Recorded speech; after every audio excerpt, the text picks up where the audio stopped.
आशा करता हूं आप सब बहुत अच्छे होंगे। मेरा नाम है सिद्धांत अग्निहोत्री, स्टडी ग्लोस पे आपका बहुत बहुत स्वागत है। तो दोस्तों, यही होना था और यही हो गया। शेख हसीना को पसीना आ गया क्योंकि शेख हसीना अब बांग्लादेश के प्रधानमंत्री नहीं रही।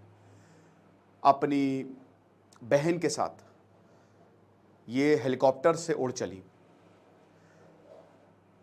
देखिए, ये सिचुएशन बहुत गंभीर है, खतरनाक है। एक महीने में जो हुआ है वो किसी ने एक्सपेक्ट नहीं किया। रिजर्वेशन का मामला नहीं था, शेख हसीना के खिलाफ आक्रोश था, इलेक्शन में ये जीती। अजीब बात है, अभी इलेक्शन में आई, इन्होंने जमात इस्लामी को आते ही बैन कर दिया, इनको भारी पड़ गया। बांग्लादेश में कट्टरता हमको देखने को मिल रही है। भारत के खिलाफ, India against Bangladesh, against India, ऐसे नारे दिए जा रहे हैं और ये बहुत अच्छी बात नहीं है। भारत के हित में था कि शेख हसीना प्रधानमंत्री रहें। खालिदा जिया प्रो चाइना है, ठीक है, काफ़ी हद तक। हालांकि भारत और बांग्लादेश के रिश्ते बहुत अच्छे। भाई बांग्लादेश एक समय, भाई बंगाल क्या दो हिस्से हुए, एक बंगाल उधर चला गया, उसको आज हम बांग्लादेश कहते हैं। अब जो शेख हसीना ने जिस तरीके से इस सिचुएशन को हैंडल किया, बहुत ही गलत था। निहत्थे बच्चों को मारा, हॉस्पिटल में मारा, गोलियां चलवा दी, ये बहुत ही गलत था। एक समय पे जो याया खान ने किया था वो शेख हसीना ने कर दिया और इसका इल्जाम, मतलब इसका जो नतीजा है ये भुगती। अब आप एग्जाम में जो नतीजा आएगा वो कमाल का आएगा, क्योंकि हमने 10,000 MCQ का कोर्स लॉन्च किया है। इसमें हम 10,000 क्वेश्चंस आपको बताएंगे 5 से 6 महीने में मैक्सिमम, क्या 4 से 5 महीने में वैसे हम खत्म कर देंगे। 1 साल की वैलिडिटी है, हिंदी इंग्लिश दोनों के लिए है। और अब सिर्फ और सिर्फ 50 लोगों के लिए 10,000 कूपन कोड बचा है, तो आपको 500 ऑफ मिलेगा। फटाक से कोर्स को अवेल करें, एक्स्ट्रा 500, 999 का कोर्स है। तो देखिए पूरा मामला क्या हुआ। देखिए, कल एकदम से वायलेंस, अभी क्या हुआ ना कि 15 जुलाई से लगातार वायलेंस हमको देखने को मिल रहा है बांग्लादेश में। एक महीने पहले चलो, जून 2024 में पता है क्या हुआ। 1 साल के लिए वकर उल जमान, जो बांग्लादेश के आर्मी चीफ है, उनको नियुक्त किया गया था अभी 1 महीने पहले। क्या उन्होंने तख्ता पलट कर दिया? इससे पहले भी 2 दशकों तक, 15 साल तक, लगभग 1975 से लेकर 1990 तक आर्मी का रूल रहा है। अब क्या हुआ कि जैसे ही रिजर्वेशन वाली बात आई, हाई कोर्ट ने रिजर्वेशन की बात कही, दंगे होने लगे, भयानक प्रोटेस्ट हो गए, स्टूडेंट विंग खड़ा हो गया, स्टूडेंट्स खड़े हो गए, प्रोटेस्ट करने लगे। अब प्रॉब्लम क्या हो गई?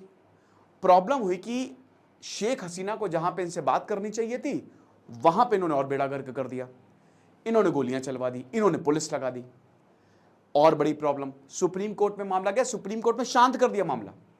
सुप्रीम कोर्ट ने कहा कि भाई 93% मतलब सिर्फ 7% रिजर्वेशन दिया जाएगा। तब भी हिंसा नहीं रुकी। अभी सब कुछ ठीक था, हो रही थी हिंसा। अब क्या हुआ ना, आर्मी ने धीमे धीमे फ्लेक्सिबिलिटी देनी शुरू कर दी। कुछ एरिया में आर्मी हट गई, क्योंकि भाई उनके परिवार वाले भी प्रोटेस्ट कर रहे थे। पुलिस हट गई, वहां पे और हिंसा हो गई। जो आवामी लीग है, उनके हेडक्वार्टर को आग लगा दी गई। आप समझ रहे हो, शेख हसीना के अलग अलग पार्टी मेंबर्स को मारा गया। अब प्रॉब्लम क्या हुई, आज का दिन है दोस्तों, यह हिंसा लगातार बढ़ती रही। कल 100 से ज्यादा लोग मारे गए। फिर आर्मी ने बोला हम लोगों के साथ खड़े हैं, ऐसा होगा नहीं।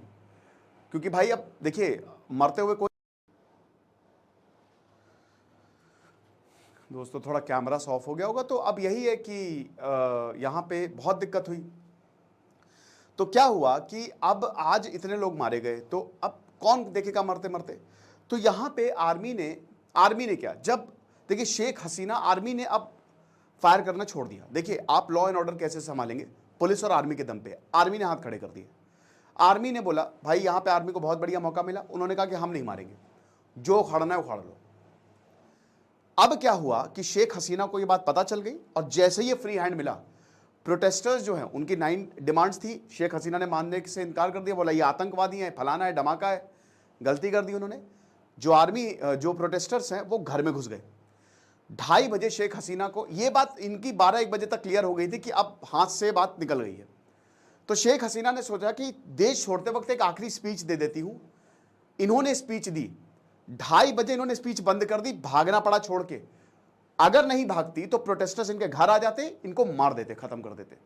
और यही हुआ है दोस्तों, इनके जाने के बाद जो प्रोटेस्टर्स इनके घर पहुंच गए हैं। अब सुनिए दूसरी कहानी। तुरंत ये आर्मी से डेफिनेटली पूरी साठगांठ हो गई होगी, एक डील हो गई होगी, आर्मी ने बोला कि हम आपको सेफ पैसेज दे देंगे, आप इस्तीफा दे दीजिए। 110% ये हुआ होगा। शेख हसीना ने क्या किया, आर्मी ने कहा आपके पास 45 मिनट है, निकल जाओ बोरिया बिस्तर निकाल के, हम तुमको मिलिट्री हेलीकॉप्टर दे रहे हैं। मिलिट्री हेलीकॉप्टर में बैठी है। अब इन्होंने उड़ान बढ़ी और जैसे उड़ान बढ़ी तुरंत प्रोटेस्टर जो है इनके घर में घुस गए, ऐसी की तैसी कर दी। उधर आर्मी चीफ ने, वकार जमान ने प्रेस कॉन्फ्रेंस की, उन्होंने कहा कि जो भी हिंसा में शामिल हम उनको बख्शेंगे नहीं, यानी कि पार्टी मेंबर्स की खैर नहीं। शेख हसीना उनके जो बहन है वो तो निकल गए आर्मी हेलीकॉप्टर से, लेकिन सबसे बड़ी बात जो उनके पार्टी मेंबर है, लॉ मिनिस्टर कह रहे मुझे खुद नहीं पता क्या हो गया, क्या से क्या हो गए, देखते देखते अभी सत्ता में थे अभी निकल गए, 1 सेकंड के अंदर वक्त बदल दिए, जज्बात बदल दिए। जितने भी पार्टी मेंबर्स है ना उनकी खैर नहीं, अब सब जेल में जाएंगे। बीएनपी बदला लेगी। बीएनपी के जनरल सेक्रेटरी बोला ने कि भैया शोर मत मचाइए, शांति बनाए रखिए। आर्मी ने बोला शांति बनाए रखिए, आर्मी ने बोला अब आपको शांति बनानी, और सेलिब्रेशन होने लगे। बंग बंधु, सोचिए, शेख मुजीबुर रहमान जिन्होंने बांग्लादेश को बनाया, जिन्होंने जंग लड़ी लंबी, उनकी मूर्ति तोड़ दी गई ढाका के चौराहे पर। ठीक है, यही है, लोग खुश हैं, बहुत खुश हैं, बहुत सेलिब्रेट कर रहे हैं। ठीक है, जैसे ही आर्मी ने अनाउंस किया, दे आर सुपर हैप्पी। अब अगली बात, यहां पे जो आर्मी चीफ है और बीएनपी, डेफिनेटली वो इंटरिम गवर्नमेंट जो है आर्मी बनाएगी। आर्मी ने तख्ता पलट कर दिया है, ये बांग्लादेश के लिए अच्छा नहीं है। आर्मी का रूल है दोस्तों, और आर्मी डिक्टेटरशिप कभी सही नहीं रहती, ये लोगों को समझना पड़ेगा। शायद अभी नहीं, बाद में समझ में आएगा। चीजें जो सॉल्व हो सकती थी वो नहीं हुई, दिक्कतें बहुत ज्यादा हुई, हिंसा बहुत ज्यादा हो गई। शेख हसीना भारत के लिए उड़ी, कलकत्ता, सबसे पहले कलकत्ता इनको पहुंचना था। शेख हसीना को लगा कि हम पहले भी भारत आ चुके, अब भी आ जाएंगे। ममता बनर्जी ने इनकार कर दिया। ममता बनर्जी ये तो बोला कि भाई बॉर्डर से लोग आ सकते हैं। अब बॉर्डर पे भी हाई अलर्ट पे, आपको ये भी बता दूं, बॉर्डर इंडिया का हाई अलर्ट पे है। बीएसएफ चीफ ने हाई अलर्ट पे, 4000 किलोमीटर का बॉर्डर है, क्योंकि बांग्लादेशी आ सकते हैं, बहुत सारे लोग आ सकते हैं ना। तख्ता पलट हो गया है भाई, आप समझ रहे हो, तो बहुत सारे लोग आ सकते हैं। क्या हिंसा होगी इसके बाद, कितने लोगों को, ये समझ लीजिए कि ये बड़ा खतरनाक सिचुएशन होगी बांग्लादेश में। ये हिंसा रुकेगी नहीं, अभी और होगी, कितने लोगों को मारा जाएगा, ये चीज है। तो अब क्या है कि ये भारत के लिए निकली, भारत ने मना कर दिया, कलकत्ता ने मना कर दिया, सोचा दिल्ली आ जाएंगे। दिल्ली ने भी, अभी न्यूज आ रही है 5 बजे इनको दिल्ली लैंड होना था, दिल्ली ने भी मना कर दिया। भारत ने असाइलम डिनाई कर दिया है, और ठीक भी डिसीजन है शेख हसीना को, क्योंकि भारत को बांग्लादेश से अच्छे रिश्ते बनाने हैं। तीस्ता अभी हमने डील क्रैक की थी। शेख हसीना, भारत के लिए तो बड़ी दिक्कत हो गई है, चाइना बहुत खुश हो रहा होगा, क्योंकि हमने क्या पता कि शेख हसीना भारत प्रो इंडिया है वो। अब शायद ये यूरोप की तरफ जा रही है, लंदन की तरफ जा रही हैं। तो यही है, बाकी अब बहुत सारे हम लेक्चर्स इस पे बनाएंगे, बने रहिए हमारे साथ। Thank you so much.